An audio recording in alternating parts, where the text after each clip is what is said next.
Hey guys, back with a catch-up video actually. It's been days since I made a video with horror as the theme or as a review, but I've watched a bunch of horror movies. I just haven't made a video.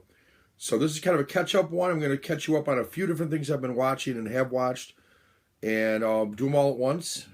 A little bit abbreviated probably from what I normally might do, but that's okay. I'm not going to shortchange you. I'm still going to tell you what I thought of the movie and what I liked, what I didn't like, give you maybe a ballpark score if I think it's appropriate, if I can come up with one, and we'll go from there. So without further ado, let's get to it.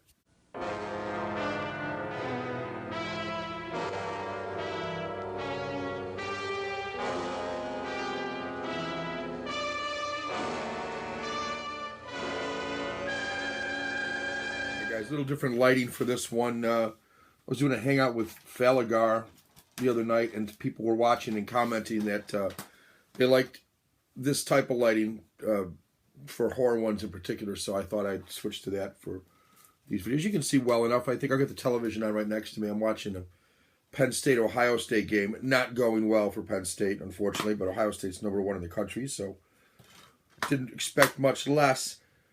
So I watched a bunch of movies. In fact, I watched all 4 of the movies on this 4-movie Horror Unleashed collection, but I've already talked about one of them. In fact, I watched the DVD of this on here, and then I watched the Blu-ray, and my review was on the Blu-ray, which it should be. So, without further ado, let me talk about the 3 movies on here, one at a time, that I did watch. I'm talking about The Blob, the remake of the original Blob, that is. Fright Night. This is like impossible to find on Blu-ray, so I'm not going to even try. I'm not going to pay what they're... It's not that good of a movie, folks, in my opinion. It's a good movie. It's not one that I'm going to go out and pay premium dollars for, so I can have a Twilight Time anniversary edition in a clear case, and it's just not, in my opinion, it's not one that I would spend that kind of money on. But had I got it before it sold out, great. I did not, and I'm not going to pay that kind of money. And finally, The Seventh Sign, which, well, it's an interesting movie. I'll talk about that. And of course, Christine's the one I watched the Blu-ray on, so I'm not gonna talk about that again. So let me start out talking about The Blob. The Blob is, of course, a remake of the 50s, 1950 something or other Steve McQueen movie, which I loved. And, it's got that cheesiness to it. It's the cheapo special effects that you find back in the 50s. You're just not going to find good special effects. They just didn't have them. Hold on a second.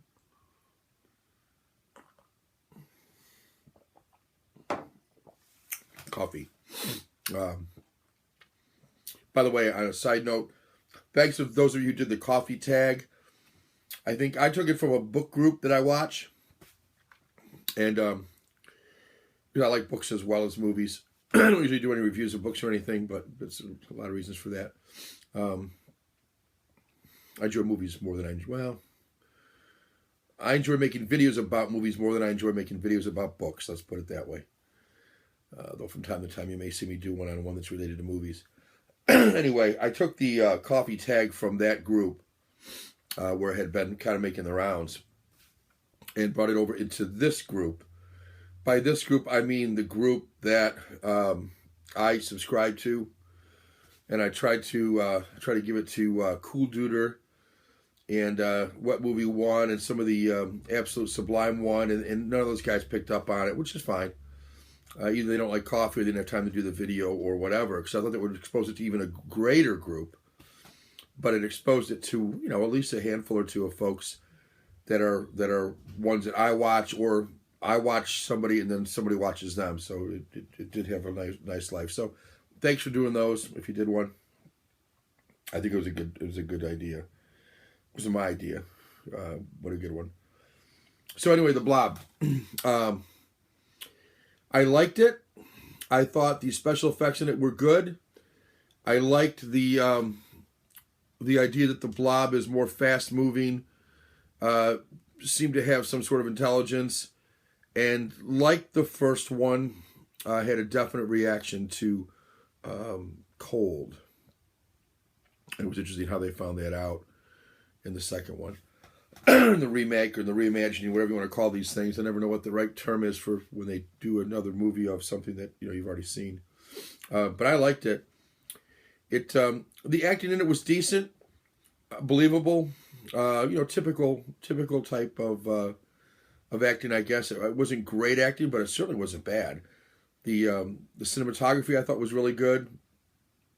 I liked the look of the blob. I like some of the deaths that happen with the blob.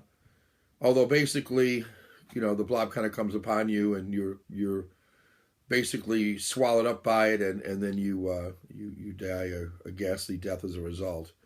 It's pretty much what happens. But I liked it. I would give it like a 7, I guess, something like that. Again, there's another movie that to get this thing on Blu-ray with this cover would be a lot of money. I don't think it's worth that kind of money. I wouldn't pay for it. But I was real glad to see it. And the quality looked decent on this. I was surprised considering that on this movie collection you get 2 and 2. So the Blob comes on with Christine, and then you've got Fright Night along with The Seventh Sign, and the quality on these was decent DVD quality. I mean, they weren't poorly shot. Put this thing out. Sony Pictures. So, Sony didn't script too much. I thought the quality was decent. It's not going to be 2K quality or certainly 4K quality, but decent picture. Certainly watchable. No extras. So if you're like me and you like extras, you're not going to get them on this disc. In fact, I don't think any of these have extras on it, as I recall. Yeah, I don't recall any of these having extras, but the movie quality was decent, and to get 4 movies for $10, particularly when 2 of them here would cost you an arm and a leg to buy them on Blu-ray, not bad. Anyways, that was The Blob. Again, I give it about a 7. The acting good, video quality decent for DVD. I thought it was believable. I like the special effects, of course, better than the 50s version. It's just there's more they can do with it, and you can see, kind of how you can do the Blob in a modern era here with this kind of an effect. Cheesy but good, a lot of fun, and I enjoyed it.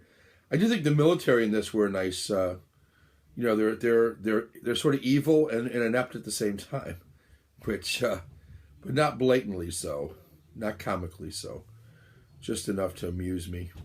Okay, that was The Blob. Okay, next up, I will talk about Fright Night down here.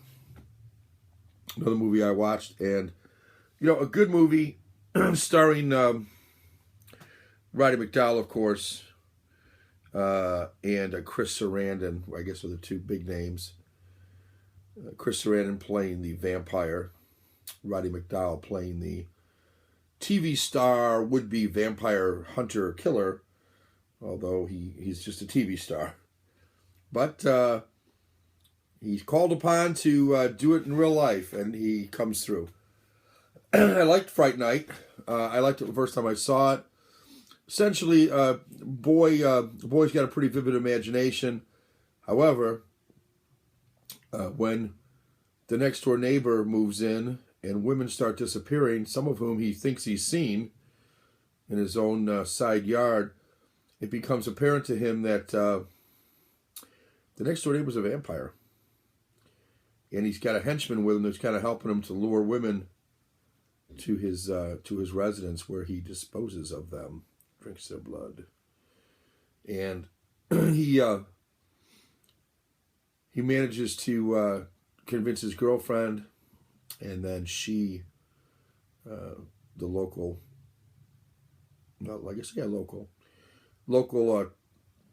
monster movie host / vampire hunter, played by Roddy McDowall, to come and save the day versus the vampire. And Roddy McDowall is suitably, I always liked Roddy McDowall, being in the Planet of the Apes or anything he's been in. And I thought he was really good in this. Yeah, I liked him in it quite a bit. So he does battle with a vampire. You know, it's like a 7.5, 8, something like that. It's not a great, for a horror movie. When I give a movie a rating, a 7.5 or an 8, when I'm talking about a horror movie, I'm not talking like it's an 8 compared to like Gone with the Wind being a 10. No. It's an 8 for a 7.5 and an 8 for a horror movie. And I have to almost put it on a whole other scale, because if I put a horror movie on the same scale, I'm going to put Gone with the Wind or Citizen Kane or Ben-Hur or Lawrence of Arabia. Most of them are going to be, they're going to start at a 7 for like one of the best ones I've seen. With some exceptions. I think The Bride of Frankenstein, Rosemary's Baby, The Exorcist, Carrie. Certain ones, to me, have a more overall great movie feel. And some of them are just good horror movies. And you hate to give it a 3 or a 4 in relation to like a Gone with the Wind. But that's why I put them in its own category. So I say about a 7.5 or an 8 on the horror scale. And realize that whole horror scale kind of shifts for me. But that's okay. If that helps you to understand how I think the movie is. So, in other words, I gave The Blob around a 7. I give this a 7.5 or an 8. I think Fright Night's a better movie than I think The Blob is. That's me. Still not a great movie. There's better horror movies like some of the ones I just mentioned, which are not only good horror movies, but are good movies in general. So, that would be Fright Night. I watched that the other night. The other one I watched, and it's not really a horror movie per se, but it says it is on here, so I watched it. And then I'm talking about The Seventh Sign with Demi Moore. I like The Seventh Sign. It's not a great movie by any means. Got a lot of plot holes in it. I'm not sure the characters always do what I think they should do in a situation like they've been put into. But overall, I thought the plot moved along fairly okay. And was pretty pleased with. I thought Demi Moore did a credible job acting. And the guy that plays I'll give you the basic plot.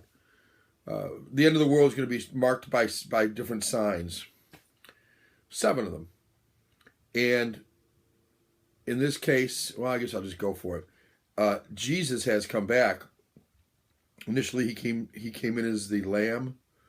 This time he comes in as the lion. And his job is to clean house, basically eliminate the human race, and make way for Judgment Day. And he's there, he's sympathetic, but he's got a job to do. And his job is to start the end of the world, start the apocalypse.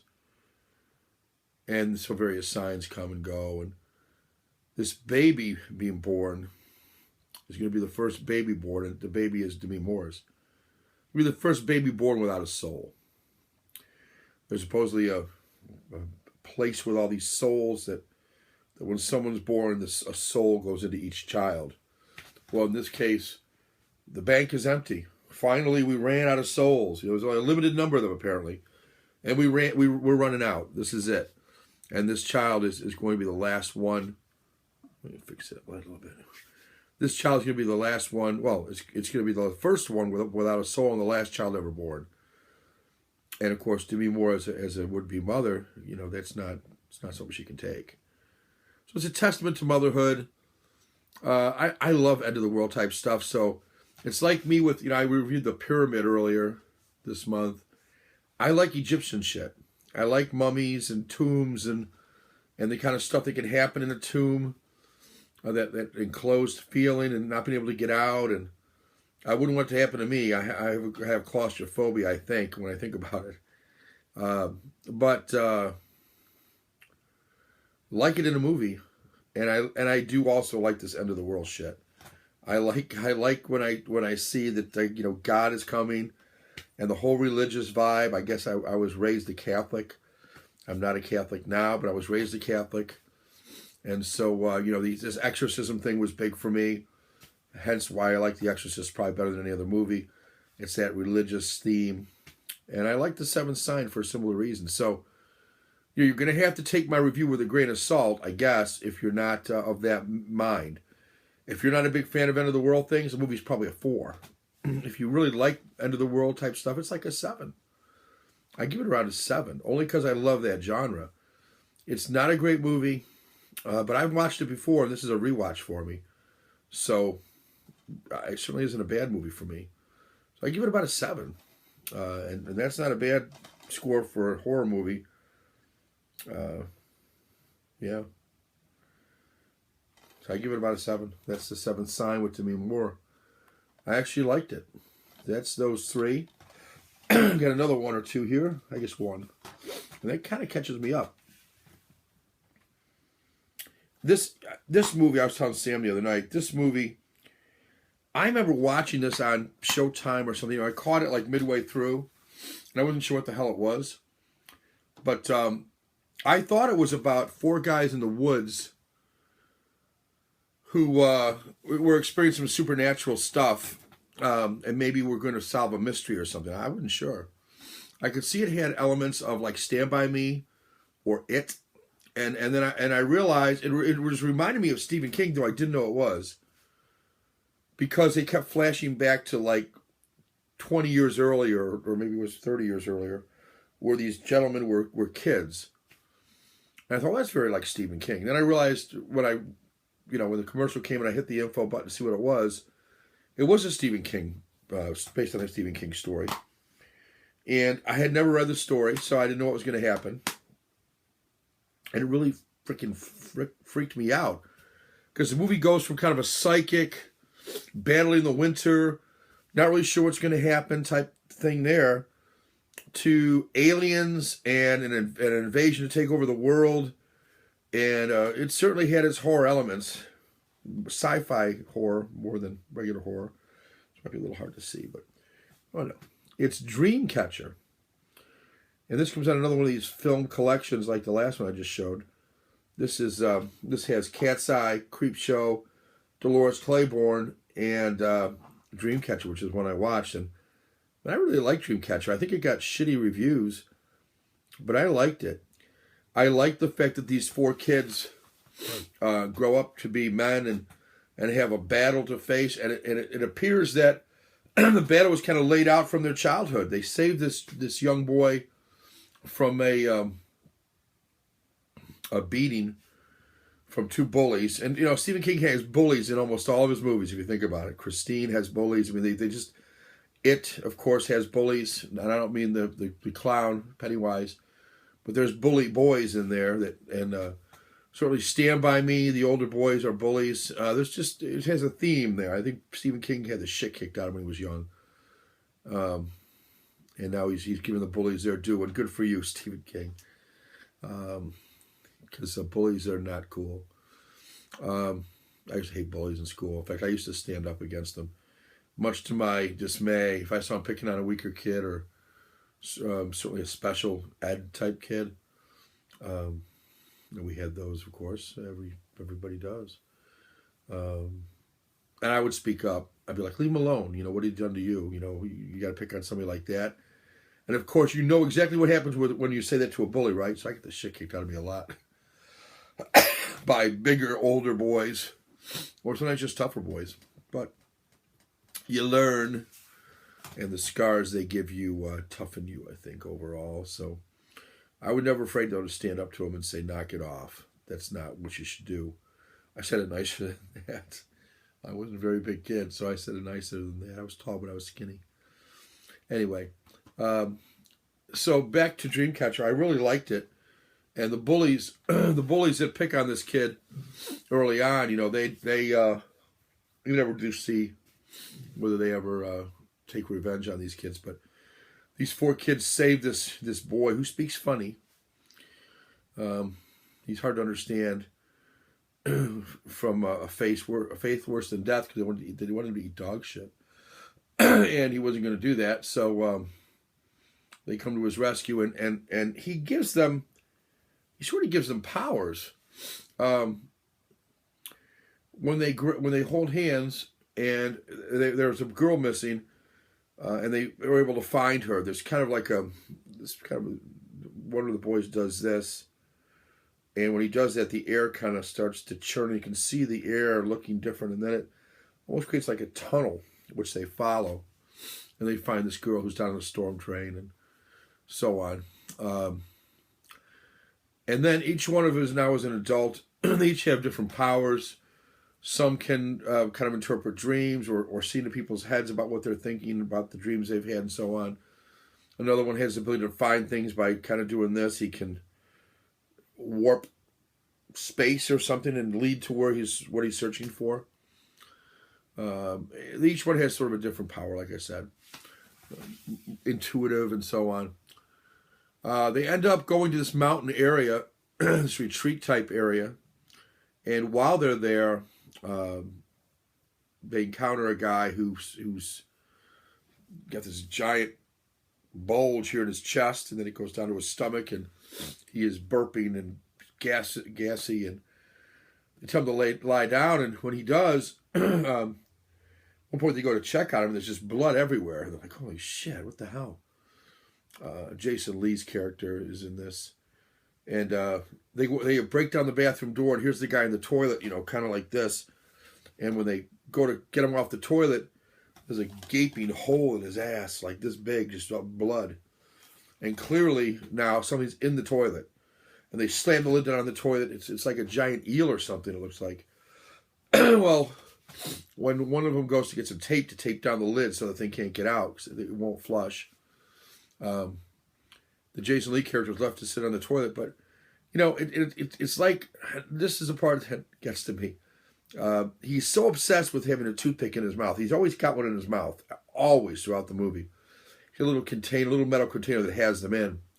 Well, he's so nervous he fumbles them, and they all fall over the bathroom floor. And there's blood all over. It's disgusting. But he finds a couple that look like they're on a tile without any blood. Ugh. And he's reaching for it. He's leaning over, reaching for it. And the more he reaches, the lid starts to come up because his butt starts to come off the toilet. Well, finally, he can't take it anymore, I guess. He can't stand waiting. It's a nervous habit that he's got. It's the only thing that's going to soothe him is to get this toothpick.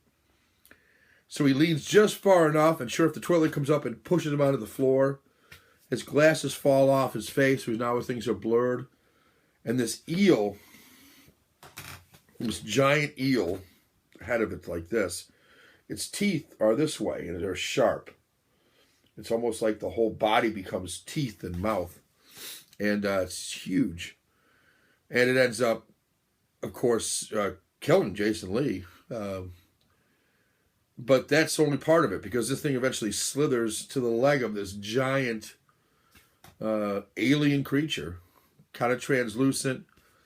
And it explodes into a red mist and takes over his friend who was out looking for tape. And now he's possessed. So, the whole idea is the aliens are trying to take over the world. There's a military element.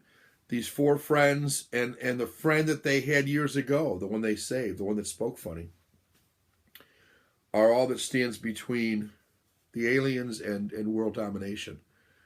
And apparently these aliens have been trying for years, but this is the closest they've ever come. And in fact, they may in fact do it. So it's interesting. It's a science fiction horror. But I like Dreamcatcher. I think it got lousy reviews, like I said before. But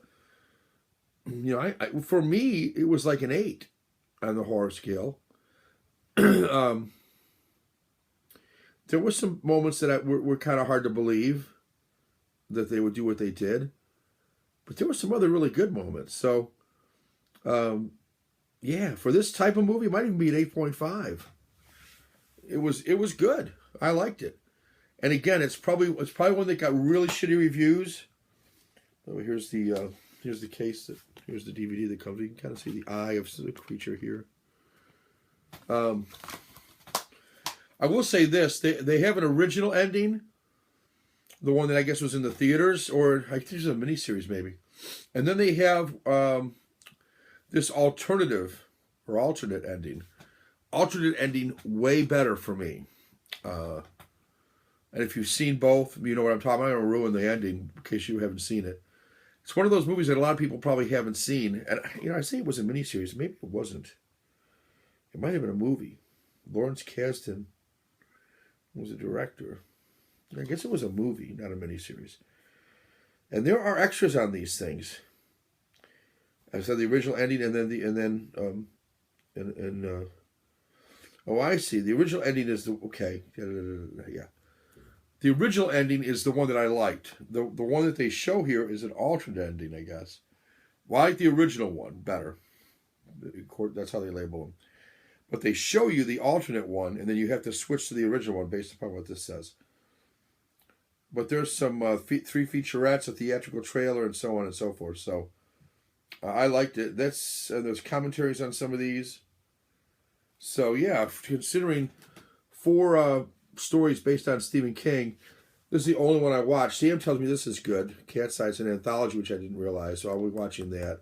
I love the Creepshow anthology. I'll watch that at some point. I've never seen Dolores Claiborne. That'll probably be on my list before the month's out. But for right now, it's Dreamcatcher, and I think, speaking of catching and catchers, I think that catches me up with where I was at watching movies. So hopefully 25 minutes in, I've done like 4 of them, and hopefully I've done a halfway decent job on these.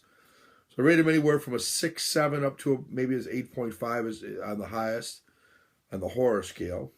And I hope you enjoyed these. Those are my thoughts, and that's what I've been watching this October. And I hope to watch many more, including some classics. I've got Halloween on my list to watch, which to me is one of the scary movies ever made.